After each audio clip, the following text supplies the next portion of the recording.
So early in my TV broadcast career, I was suspended for a day, Josh, for saying over an open mic, is it me or is it effing hot in here?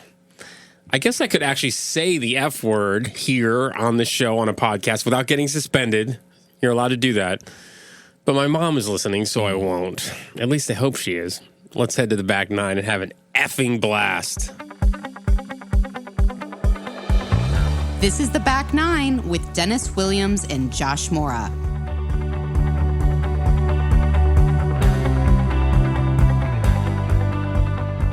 Hey, buddy. No F words today. But let's have an effing blast. I'm going to sing a little bit here. Oh, boy. 3. Oh, it's a magic number. Yeah, We're it is. starting season 3. Starting season 3. Do you know what that's from, by the way? No. Did you watch? You must have grown up watching Schoolhouse Rock. Yes. So Schoolhouse Rock. Oh, yes, right? yes. So for those, and maybe it was the people rendition that didn't get it. Oh, for sure. My voice leaves a lot to be desired. But the Schoolhouse Rock, for those who didn't know, we grew up on Saturday morning cartoons back in the day, and Schoolhouse Rock was an interstitial between cartoons, and they taught math and parts of speech and history and science, and then they made a DVD with all of them that I played for my kids. And there was a cover done by some big 90s bands like Elastica and the Lemonheads, and Blind Melon did a version of, you remember them from No Rain? Oh, of course. Right? They did a version of 3 is a Magic Number. You can find it on Spotify. It's fantastic. It's Wow. so good. I was trying better than your version, I think. unquestionably, Yes. but that's what I was trying to recall there. Well, Making the Turn is our prelude to season 3. 3. Oh, sorry. I did that I already. think we need to stop singing. Okay. We're going to lose downloads. I think we're past. People have listened enough now. They don't need your singing. Okay. Anyway, it was decent. I'm really looking forward to the season. We always say that. This is a prelude. See the shirt I'm wearing? Your shirt says, for those who are not on the video, exit 11 with an arrow pointed up and to the right. So somebody made these shirts for Cape Cod. They're every exit on the Cape. Okay. So this is the exit to Harwich and Chatham, which is Where where you're I grew from, up, yeah. where I'm from. And our first guest of season 3 is very familiar, as you'll find out, with Harwich and Chatham. That's correct. That's nice. It's kind of similar to in Chicago. They used to have T-shirts like that for the L stops, the L train. Yeah, a lot of communities. Anyway, I like that. Excited to have Mr. Brad Faxon to lead off the seasons. I think too. So he'll be next week, and I think what's exciting about this season is we look at who our guests are going to be. Just a slight tweak to what we've done in the first 2 seasons. In this season, we have some celebrities. Brad Faxon, former PGA golfer, being one of them. And I think it's important to talk to people like that because it looks sometimes like celebrities have great lives. They've accomplished so much, but most of them have been through some trials by fire. Brad himself is in his next career as a broadcaster for NBC Sports and for the Golf Channel. We also have a continuation of people that we have talked to that are kind of in our milieu. Some of them are friends of ours, but they're doing interesting things, and they're doing interesting things. And we kind of share the experience of being in this stage of life. And there's a third set, which is kind of solutions-based, resources-based. We're going to talk to a spiritual healer. We're going to talk to a personal trainer so that we really have action steps for people who want to explore different aspects of improving themselves physically, improving themselves spiritually, improving themselves mentally. And I think all of that's exciting about what's coming up here in season 3. Well, we've talked about creating community, and if you do that, Yeah. you have to provide value. And to provide value, we are going to really give some insights, or our guests are going to give some insights into all the things you're talking about, health and wellness, all of those kinds of things that make the whole person, right? We've talked a lot about the brain and like making yourself smarter and learning more, and we've had a lot of cool people on to talk about that. I think we're going to dig a little deeper into the physical self this season. Yes, and we've talked Not about... that we haven't, but we're going to do more of it. That's right. We've talked about the emotions of it, right? Dealing with some of the things that happen when we're trying to make those changes, right? The hurt, the scars, the gratitude, the attitude of improving. But this now takes us into actual practical steps. Absolutely, yeah. And the other thing is We will dive back into, we do have one really good episode where we start out talking about the dating thing again. Yes. Which was some, I'm telling you, we have some good advice for you. I mean, really, I'm not even kidding. I mentioned this, that my fiance's sister was in town, and there's some really important things that we can still talk about. We joke about it, but there's some things, what I was actually able to do, you're going to love this. I didn't tell this story yet. I was actually able to go on, I hadn't been on Bumble in years, and I've certainly never been on Bumble looking for guys. So I had a blast. I was actually distracted from the golf that was on TV, looking through. Helping your sister-in-law, or your soon-to-be sister-in-law. Soon-to-be sister-in-law, helping her, but to see some of, I mean, whew. That pool is interesting. Well, share a little bit. Come on, don't hold back. Well, like I people should not be making political statements. They should cut back on the gym selfies. Definitely don't show yourself with a cat. The other thing that men don't realize is never show your breasts after 50. In a picture. Yeah. You can Guys be are on doing a that? beach. You can be on a beach and have your shirt off. But it's really very good practice to realize that you shouldn't show your breasts over 50. So what do you think is motivating that? I'm curious, because I do think that's what's interesting. Those are guys who they may or may not be podcast listeners of ours, but they're certainly in a similar place to us in that they are available, or I mean, you're not available, and neither of us are available right now, but I mean, they're single, right? They're looking for something that's going to make their lives better. So what do you think is going through their heads if they're... And the second question is, did you see anywhere you would have said, oh, yeah, that guy's dialed in? I actually think they fell on their heads. And that's Could be. I don't know. It's just they need to be listening to the show. They need some advice. They need some guidance. I don't know. There's just a different... Why do people do certain things, think certain ways politically and everything else? I do think, and we've talked about this before, I do think one of the problems in this country, not to get too political, but we've talked about this about Buffalo, even where I grew up on Cape Cod, and I'm sure you know this from your days in Chicago, that if you don't leave your little nest, your little community, and you don't have kind of a worldly view of being able to see how other people live, you're very limited, and your scope is very limited. So I guess my advice would be like, you got to get out of your bubble. You got to get out of the provincial... So a lot of these pictures were probably people that have not ever seen much else in the world, right? Like they're in one area. So I'm not explaining this very well. I'm going to take a riff on that, and maybe this is part of what you're getting at. I think that there are a lot of people, a lot of men that are struggling with what it means to be a man in 2024 and at this stage of life. And especially in this time, when I talk about 2024, I don't mean just with all the stuff that's going on. But what I mean is this. Over the last several years, so these are things, by the way, that we've talked about in other episodes of the show and that I've listened to and heard as I've continued to do research and work on myself. Over the last several years, there's been a lot more publicity about men behaving badly. And I should refine that by saying bad men behaving badly. But it's been conflated to a point where there is a movement out there where all men are bad. Some men are bad. Some men do very bad things. And most of those people are people who are unhealed, have trauma, have insecurities, have anxieties, and all of the issues with them and the things that they've done need to be taken seriously. So I'm not minimizing or diminishing that. But the pendulum swings too far the other way when we say all men are bad. And it doesn't mean that men, therefore, to be not bad, should cater to the whims of, I'll say women, but I don't necessarily mean we should just give in. But I mean, I think where men are best, when we're strongest, is in a grounded kind of masculinity, right? Too much masculinity can be toxic. Not enough masculinity isn't serving the purpose of what we're here to do. And I think part of what we've talked about for the past 2 seasons, and I know that we're going to talk about more and explore here in season 3, is that definition of what does it mean to be whole? What does it mean to be healed? How do we heal? How do we get healthy so that we're not putting up terrible pictures on Bumble? And we can really find that connection with somebody who needs a man to be strong and grounded and secure in himself. We've both taken steps to heal and be better.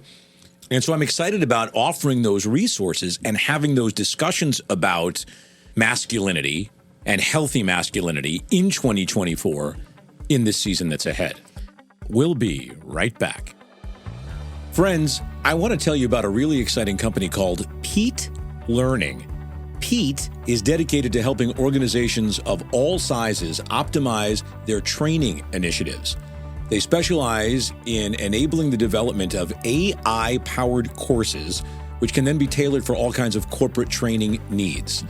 Pete Learning offers a suite of customizable and extremely cost-effective solutions that enable companies to deliver personalized workforce learning to their employees. Put simply, Pete is an indispensable partner for any evolving company.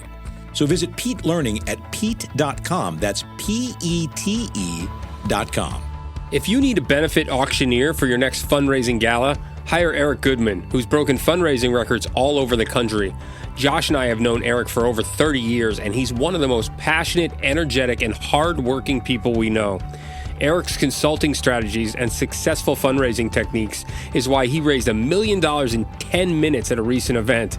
Visit yourfundraisingteam.com to see a video of his work, testimonials, and then book with Eric today so your nonprofit can have a record-breaking night.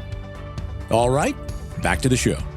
I totally agree. I think women, it's very clear to me, and this will help put a little bit better frame on what I was saying before. You can be confident without being cocky, right? And some of these pictures that we're talking about, you're just kind of being cocky, right? You're kind of being like, you can also be strong and willing to fight, but not picking a fight. Not looking for a fight. Not right? looking for a fight. Not coming up with a false bravado. And you can be willing to defend yourself and fight someone if you have to, but it doesn't mean I'm picking that fight. So those are the differences. I think those are the things that we need to talk about with, about certain men. Like that, when you talk about what a guy is being masculine, is it picking a fight? Is it being cocky? No, it's being confident. And if you wanna hurt somebody that I care about, you'll stand up for it, right? You are going to know the consequences. If you want to hurt somebody that I care about, there's going to be a problem. But I'm not going to go pick that fight. I'm not going to look for it. If you're aligned with who you are, if you have confidence in who you are and what you're about, you know where you're going to set your boundaries, where somebody crosses that boundary, and show them how to say, back off. Right. Or say, and if they keep coming at you, when you say, don't step further or we're going to have a problem. And that's true with men to other men. And that's true with men to women and women that we're dating, right? Knowing where our boundaries are, knowing when someone is throwing up a red flag, knowing when we've crossed our own boundaries and being able to apologize for that, right? And not feel like there are so many people today who won't apologize for anything because they think it's weak to apologize. And again, I said this in one of our episodes late in season 2, it's the opposite. When you know yourself and you know you've erred, it's really strong to be able to say, that's on me, my fault, and mean it. Yeah, I also think there's a lot of narcissists out there that don't understand apologies. They're never wrong, right? You can't. There's a lot of people who have like narcissist tendencies, and they don't understand that they can even be wrong. They're always right. So that's just a problem that we have. Well, that's an unhealed part of for men. I mean, not just men and women, but we're talking about in the context of men and how because that's what this show was designed initially. I know we have a huge female audience and we're extremely grateful for it. But I think what the women want to hear is, are there, to the point of your soon-to-be sister-in-law, are there decent guys who are willing to be introspective and not be toxic and be confident in themselves without also being catering to every whim of, the people that are around them? And that, to me, is what I think we're going to explore a lot of those avenues here in season 3. And it's part of the thing that's got me most excited about the season that's ahead of us. Yeah, I think also, too, some of this comes from stress. And that's another thing we're going to dive into a little bit this season. Things that people are really stressed these days for a lot of different reasons. And one of the things we want to do in the show is give you ways to diffuse that because it'll improve the quality of life. It'll improve the person you are. I'm working on a daily basis. I've got so much stress here and there, but I'm getting better at compartmentalizing it from season 1 and not being as stressed out as I used to be. And we're going to get into that on several occasions. And just the thing that I think I'm most excited about for season 3 is we're going to get really practical. Like, we really are going to be practical. We're going to give you things that you can take with you. We've always been conscious about trying to do that. I think season 3 is going to take that to the next level. I agree with that, and that is exciting. And because we're talking about dealing with the stress that is with us in the present, healing from how stress impacted us in the past, old traumas, and providing a lot of different solutions for that are going to make people at the end of this season who listen to the entire season feel a lot better about themselves and start on a road, for those who haven't started, start on that road to recovery and healing and being better, because I think that's what people are here to be able to do. All right, so I want to end this, making the turn, with you and I giving one really foundational, and I'll start so you can think about it, one really foundational practical thing that people can take away as they head into season 3 from this episode. And I'm going to say this, okay? If you are in your 40s or 50s and you are a male, go get tested for everything that you can be tested for, whether it's your PSA count, yes, or a colonoscopy, or all of those things. I can tell you multiple, both personal and relatable stories of relatives and people around me that may have waited too long or that are finding things out now, regardless of what your situation is, regardless of what your family history is. If you are a male on the back nine, we'll just say, if you are a male on the back nine listening to this show, if you do one thing in the next season along with us, go get tested for all the things that your doctor says you need to be tested for after 40. And I'll just start at the top with your PSA and your colon. Those are, but everything. There's many, everything. Get a baseline for your heart. Yeah, get diabetes, all of it. Yep. Love that. That's great advice. I would add this. I hear a lot of people saying, guys who are not only our parents' generation, but guys who are in our generation say, I'm old. It's too late for me to start. Absolutely not. Whatever it is, if you can start a daily stretching routine or a meditation routine or even walking a mile, do it. If it's only 3 times a week, if it's 1 time a week, but you're committed to the 1 time, start there. It's not too late to start. Do whatever it takes to get movement into your life, to have a slightly better diet in your life, to eat more natural foods, to be out in nature, to start a meditative practice. We're going to show you a little bit here in season 3 how to do some of those things. And I think it's really important to recognize it's never too late to start any kind of practice like that. Beautifully said. And I will give one more teaser. We have a great Father's Day episode coming up. We're going to have a we're really excited about it. We won't give it away right now. We are really excited about Father's Day. In a season full of highlights, that could be the biggest highlight. It's going to be awesome. Josh, thanks. I can't wait to get the season started. It'll be a great season ahead. Hope you'll all join us. Yeah, please join us. Season 3 coming up. This has been Making the Turn. Hole number 10 is next week on the Back Nine. We're really happy that you could join us today on the Back Nine podcast, and we're really trying to build a community. Yeah, so please not only listen, subscribe, follow us, download, share with your friends that you found something in our community here. We really, really appreciate everybody who's downloaded even a single episode and shared the time with us. We know your time is valuable. Please also give us a 5-star review if you can. Thanks so much. So I've mentioned Three Bridges Consulting. What they do is they market your company. They lead the creative, they find the audience. What they produce, commercials, social media content, possibly even documentaries. It's long form, it's short form. One recent success story, working with a home services company in Chicago, a company that refaces cabinets.